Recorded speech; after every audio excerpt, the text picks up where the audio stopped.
اب اللہ تعالیٰ اس عہد الست کا ذکر فرمانے جا رہا ہے جو انسانوں سے اللہ تعالیٰ نے اس وقت لیا تھا جب پیدا فرما کے روحوں کو ڈورمنٹ پوزیشن میں کر دیا تھا۔ وَإِذْ أَخَذَ رَبُّكَ، اور اے محبوب یاد کرو وہ وقت، یہ پوری انسانیت کو کہا جا رہا ہے آپ علیہ السلام کے ذریعے سے، مِن بنی آدم من ظہورہم، جب نکالا آپ کے رب نے بنی آدم کو ان کی پشتوں سے، اللہ تعالیٰ نے جو انسانیت کی نسل کے چلنے کا ذریعہ بنایا، ذریتہم، ان کی اولاد کو، واشہدہم علی انفسہم، اور گواہ بنا دیا خود ان کو اپنے نفسوں کے اوپر۔ ہماری انسٹنکٹ کے اندر توحید موجود ہے، جب تک کوئی کسی کا عقیدہ خراب نہ کرے ایک خدا کا کانسیپٹ سب کے اندر موجود ہے۔ کبھی بھی کوئی انسان دوسرے انسان کو جو کھانے کا محتاج ہو، نیند کا محتاج ہو، پیشاب کا محتاج ہو، اس کو خدا کے مقابلے پہ مشکل کشا کبھی نہیں مانے گا کوئی انسان، کبھی بھی، جب تک کہ اسے کوئی الٹی پٹی نہ پڑھا دے۔ اپنی انسٹنکٹ میں ہر انسان توحید کے اوپر ہوتا ہے، جو بخاری میں حدیث ہے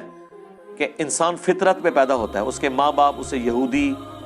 نصرانی یا مجوسی بنا دیتے ہیں، انسان پیدا فطرت کے اوپر ہوتا ہے۔ اور اس کو آپ ایکسٹراپولیٹ کر لیں آج کل کے دور میں کہ انسان پیدا تو مسلمان ہوتا ہے، اس کے ماں باپ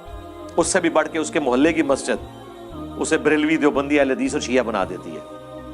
اور دیکھیں کیسی جذباتی ایفیلیشن ہوتی ہے اپنے فرقے کے ساتھ، حالانکہ اس فرقے کی بنیاد صرف یہ ہوتی ہے کہ ابا جی اس فرقے سے ہوتے ہیں یا ان کے محلے میں جس مسجد سے انہوں نے قرآن پڑھا ہوتا ہے وہ اس فرقے کی ہوتی ہے، تحقیق کسی نے نہیں کی ہوئی ہوتی،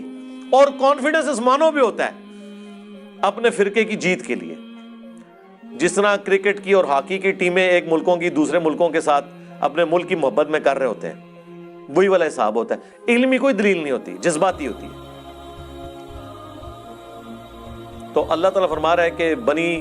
آدم یعنی آدم علیہ السلام کو اللہ تعالیٰ نے جب ان کا سلسلہ شروع کیا ان کی اولاد کا، تو ان کی جانوں کے اوپر وہ خود گواہ ہوئے اس بات کے کہ اللہ تعالیٰ نے ان سے یہ عہد لیا تھا۔ عہد الست کہا جاتا ہے اردو میں، یہ بڑا ایک مشہور یعنی ایک ٹرمنالوجی کے طور پر آتی ہے بات، وہ یہی سورۃ الاعراف کی آیت نمبر 172 ہے، الست بربکم، کیا میں تمہارا رب نہیں ہوں؟ قالوا بلا، سب نے کہا تھا یا اللہ ایسا ہی ہے، کیوں نہیں؟ شہدنا، ہم نے گواہی دی، ان تقولوا یوم القیامت انا کنا عن ھذا غافلین، اللہ تعالیٰ فرماتا ہے کہ یہ ہم نے عہد تم سے اس لیے لیا تاکہ قیامت کے دن تم یہ نہ کہنا شروع کر دو کہ اللہ ہم تو دنیا میں غافل تھے، ہمیں تو پتہ ہی کچھ نہیں تھا۔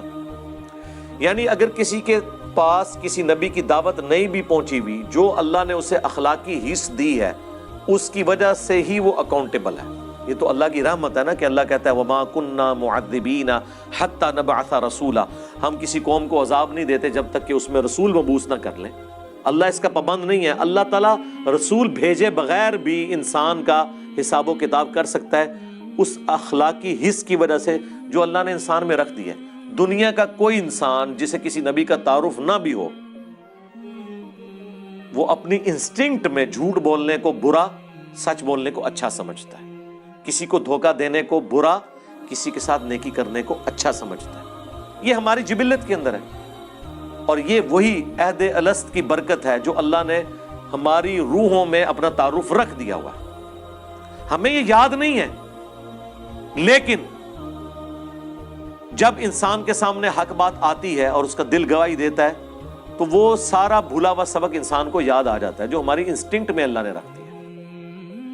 وہ عہد الست یہی ہے۔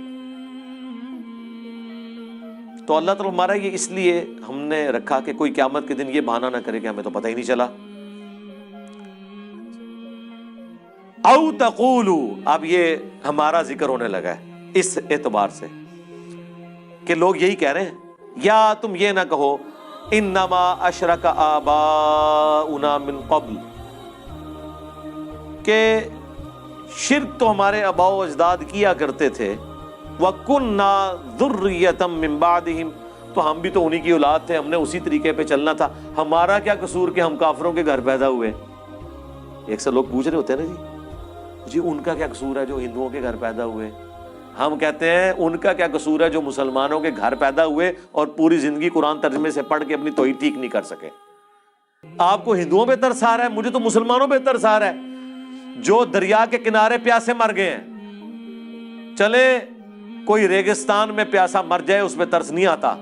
اتنا جتنا اس شخص پہ جو دریا کے کنارے پیاسا مر جائے اور وہ پانی نہ پی سکے۔ اپنی فکر کرو کہ ہمارے آباء و اجداد ہی شرک کیا کرتے تھے، ہم بھی تو ان کی اولاد ہیں۔ افتہلکنا بما فعل المبطلون، تو کیا تو ہمیں ہلاک کرتا ہے اس شرک کے سبب جو کیا تھا ان باطل پرستوں نے؟ یعنی کہیں ایسا نہ ہو قیامت کے دن تم یہ کہو کہ ہم بریلوی اس لیے تھے کہ ہمارے ماں باپ بریلوی تھے، ہم دیوبندی اس لیے تھے کہ ماں باپ دیوبندی تھے، ہم اہل حدیث شیعہ یہودی نصرانی ہندو سارے، میں ساروں کو شامل کر رہا ہوں، اس وقت تو پوری انسانیت کی بات ہو رہی ہے نا، کیونکہ عہد الست کی بات صرف اس لیے تھے کہ ہمارے آباء و اجداد یہ کرتے تھے۔ اللہ تعالیٰ اس روش کو پسند نہیں فرماتا، اس لیے اللہ نے کہا ہم نے تم میں عقل رکھی ہے کہ تم جو عہد الست جو تمہارے ساتھ ہوا تھا اس کے اوپر تفکر کر کے حق بات تک پہنچنے کی کوشش کرو۔ وَكَذَلِكَ نُفَصِّلُ الْآيَاتِ، اور اس طریقے سے ہم اپنی آیات کھول کر بیان کرتے ہیں۔ وَلَعَلَّهُمْ يَرْجِعُونَ، تاکہ وہ اس میں غور و تفکر کریں اور واپس پلٹ آئیں، کفر سے باز آ جائیں۔